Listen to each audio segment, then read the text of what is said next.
नमस्कार, हमारी इस खास पेशकश में आपका स्वागत है। आपके साथ मैं हूं गीता जोशी। अपने जन्मदिन के मौके पर बीएसपी सुप्रीमो मायावती ने लोकसभा चुनाव के लिए अपनी पार्टी का स्टैंड साफ कर दिया है। वो ना तो बीजेपी के साथ जा रही है, न कांग्रेस और समाजवादी पार्टी वाली इंडिया गठबंधन में।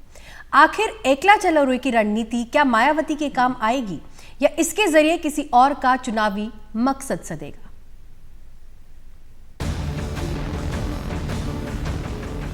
उधर सूर्य उत्तरायण हुए और इधर अपने जन्मदिन के मौके पर मायावती ने अपना चुनावी स्टैंड साफ कर दिया।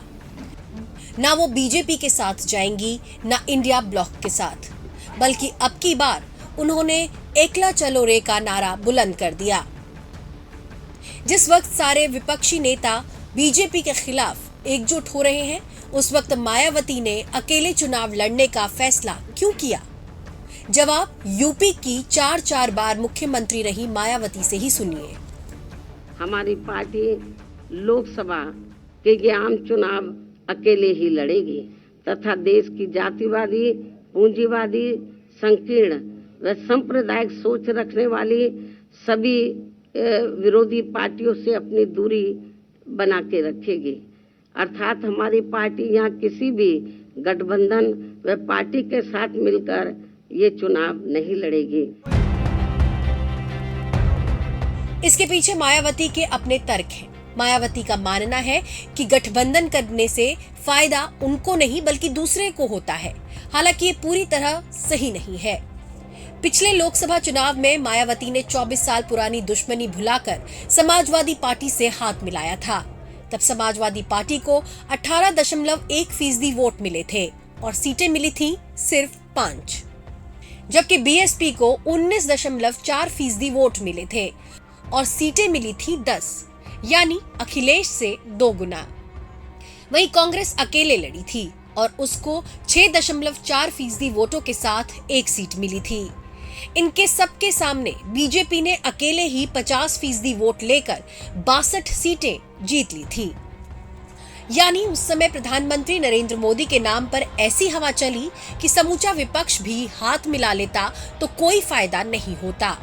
मोदी लहर में समूचा विपक्ष बह गया। लेकिन मायावती के निशाने पर सबसे ज्यादा अखिलेश यादव ही है। विपक्ष के इंडिया गठबंधन को लेकर जिस प्रकार से सपा मुखिया ने एक सोची समझी रणनीति के तहत बीएसपी के लोगों को गुमराह करने के उद्देश्य से कुछ ही घंटों के अंदर बीएसपी प्रमुख के प्रति गिरगिट की तरह अपना रंग बदला है, तो उससे भी पार्टी के लोगों को जरूर सावधान रहना है।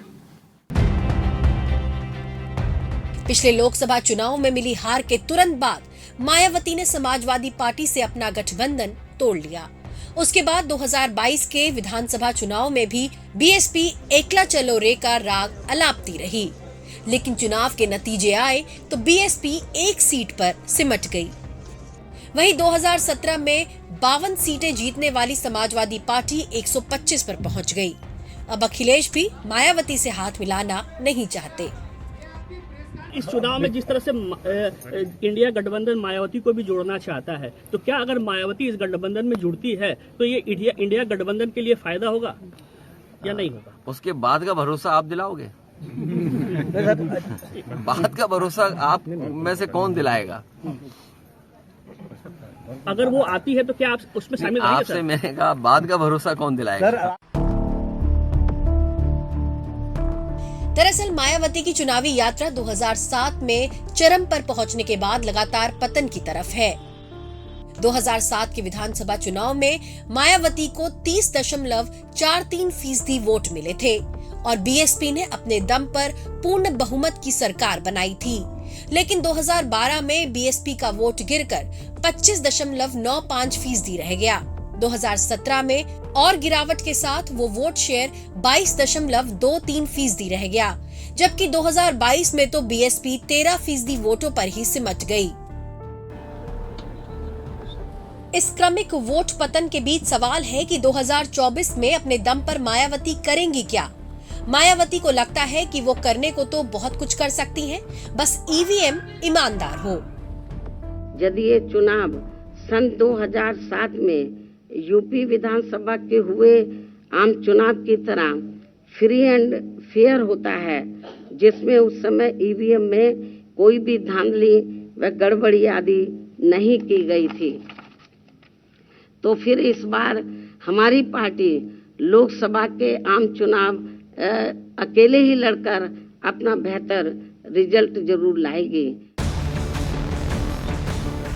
मायावती 68 साल की हो गई हैं।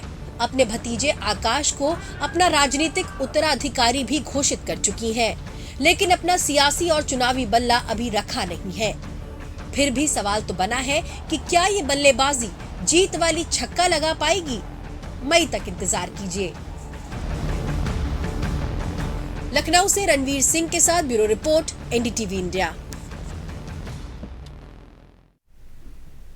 एक साधारण दलित परिवार की लड़की दिल्ली में आईएएस की तैयारी करने आई थी, लेकिन कांशीराम से मुलाकात ने उसके जीवन की दशा ही बदल दी। वो लड़की मायावती थी।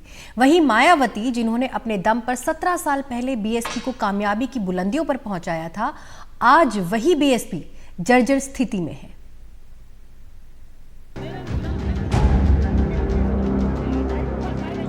जब सिर पर राजमुकुट सजता है तो गले में नोटों का हार होता है, लेकिन जब चुनावी हार का सामना होता है तो जन्मदिन की शुभकामनाएं सन्नाटे में आती और चली जाती हैं। मायावती के जन्मदिन पर उनके दोनों राजनीतिक प्रतिद्वंदी यूपी के मुख्यमंत्री योगी आदित्यनाथ और पूर्व मुख्यमंत्री अखिलेश यादव ने बधाई भेजी, लेकिन इस राजनीतिक सौजन्य से आगे मायावती अपनी भलाई अकेले ही चुनावी लड़ाई लड़ने में देख रही हैं।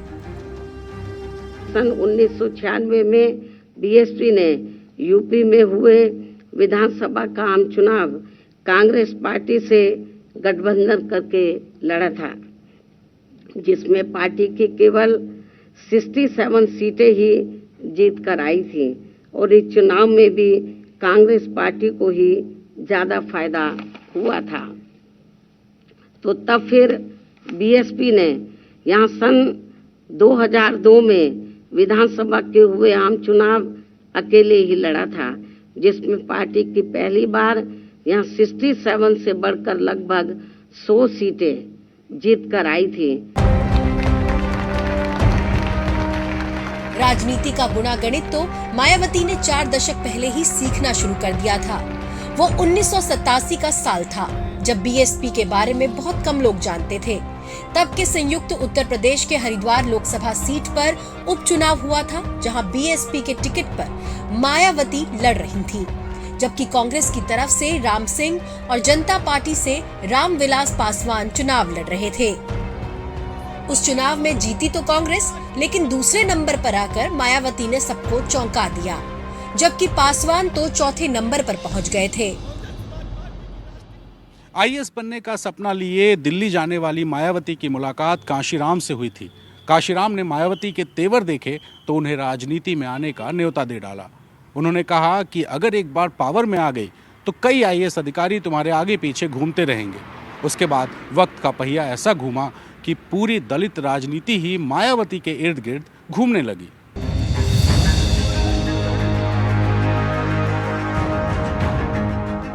मायावती भले ही ये कहती हैं कि उनको गठबंधन से कभी कोई फायदा नहीं हुआ, लेकिन 30 साल पहले 1993 में उत्तर प्रदेश विधानसभा चुनाव में मुलायम सिंह यादव से कांशीराम ने हाथ मिलाया तो उत्तर प्रदेश में इनकी सरकार बन गई।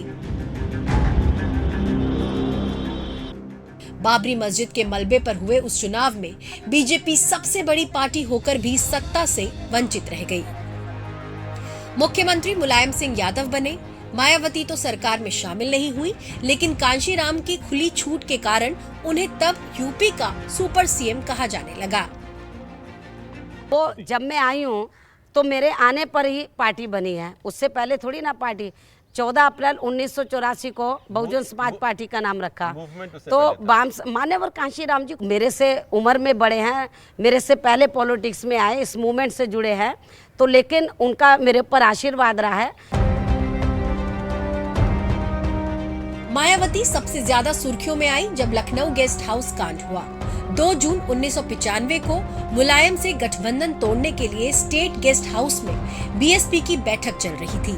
तभी समाजवादी पार्टी के विधायक और समर्थकों ने मारपीट शुरू कर दी। साथ ही बीएसपी विधायकों को गाड़ियों में भरकर ले जाने लगे। मायावती के साथ भी बदसलूकी हुई।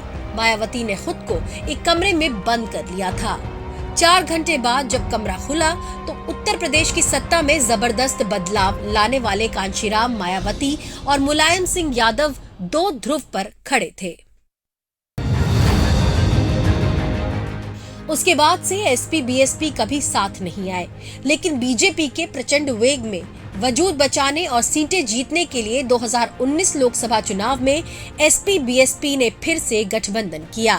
कमाल देखिए कि जिस मुलायम पर मायावती अपनी हत्या की साजिश का आरोप लगाती रही, उसी मुलायम सिंह यादव के लिए वोट मांगने मैनपुरी पहुंची।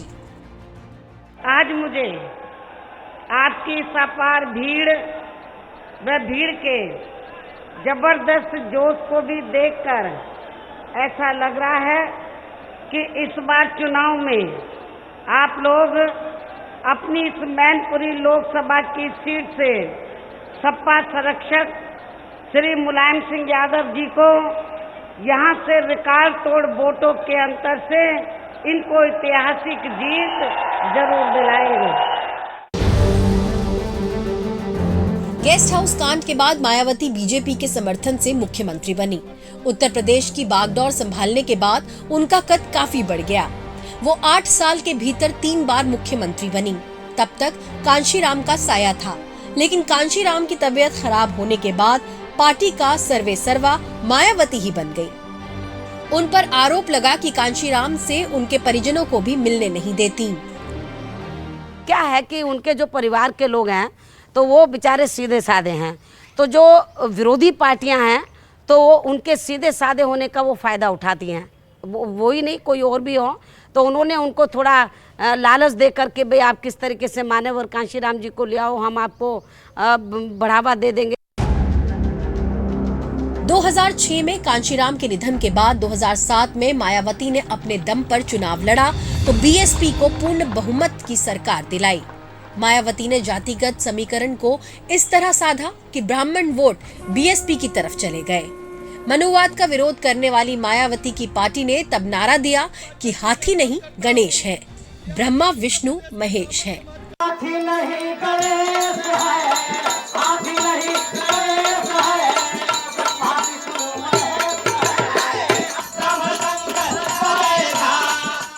लेकिन अब मायावती को मलाल है कि अगड़ी जातियों का वोट तो उन्हें मिलता ही नहीं। वह विशेषकर अपर कास्ट समाज का वोट बीएसपी को ट्रांसफर नहीं हो पाता है।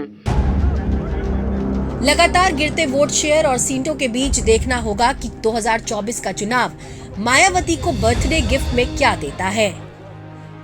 लखनऊ से रणवीर सिंह के साथ bureau report, NDTV India. Break के बाद आपका स्वागत है। इस समय सबसे ज्यादा चर्चा इसी बात की चल रही है कि 22 जनवरी को अयोध्या जाने का न्योता किसको मिला है, किसको नहीं मिला है। ये न्योता मायावती को भी मिला है, लेकिन वो जाएंगी या नहीं, इस पर सस्पेंस अभी भी बरकरार है। अयोध्या में रामलला की प्राण प्रतिष्ठा का निमंत्रण मायावती को भी मिला है, लेकिन वो जाएंगी या नहीं ये अभी तय नहीं किया है। अलबत्ता राम मंदिर निर्माण का स्वागत जरूर किया है। क्योंकि मुझे इसका निमंत्रण मिला है तो, और अभी इसका मैंने वहाँ जाने का अभी कोई फैसला नहीं लिया है, क्योंकि अभी मैं अपने पार्टी के काम में बहुत व्यस्त हूँ। लेकिन अयोध्या में 22 जनवरी को राम मंदिर को लेकर जो भी कार्यक्रम होने के लिए जा रहा है उसका हमारी पार्टी को कोई भी ऐतराज नहीं है, उसका हम स्वागत करते हैं। और आगे चलकर जब बाबरी मस्जिद को भी लेकर ऐसा कोई प्रोग्राम होता है तो फिर उसको भी लेकर हमारी पार्टी को कोई भी ऐतराज नहीं होगा, उसका भी हम स्वागत करेंगे। क्योंकि आप लोगों को मालूम है कि हमारी पार्टी धर्मनिरपेक्ष पार्टी है और सभी धर्मों का हमारी पार्टी एक बराबर उनका सम्मान करती है। तो चाहे हिंदुओं का मामला हो, या सिखों का हो, बुद्धिस्टों का हो, मुस्लिम समाज का हो या अन्य मजहब को मानने वाले लोगों का हो, तो उनका कोई भी कार्यक्रम होता है या वो कोई भी ये कोई भी ऐसा कोई फैसला लेते हैं तो जो मानवता इंसानियत के लिए है, तो मेरे ख्याल कभी हमारी पार्टी ने उसका विरोध नहीं किया है। मैं फिर इसको रिपीट करती हूँ इस बात को कि बीएसपी ही देश में अकेली एक ऐसी पार्टी है जो धर्मनिरपेक्ष पार्टी है और सभी धर्मों का एक सम्मान, एक बराबर हम सम्मान भी करते हैं। मुझे जो इनविटेशन मिला है तो इसके लिए हम उनका स्वागत करते हैं और मैं यदि ज़्यादा व्यस्त नहीं रही क्योंकि और भी पार्टी के काम हैं तो मैं ज़रूर, अभी मैंने कोई इस मामले में अभी कोई डिसीजन नहीं लिया है, अभी तो कई दिन पड़े हुए हैं, तो जो भी डिसीजन लिया जाएगा तो वो आपके सामने होगा। अपनी धर्मनिरपेक्ष छवि के लिहाज से मायावती ने ये भी कहा है कि नई मस्जिद बनेगी तो उसका भी वो स्वागत करेंगी। Bureau report, NDTV India.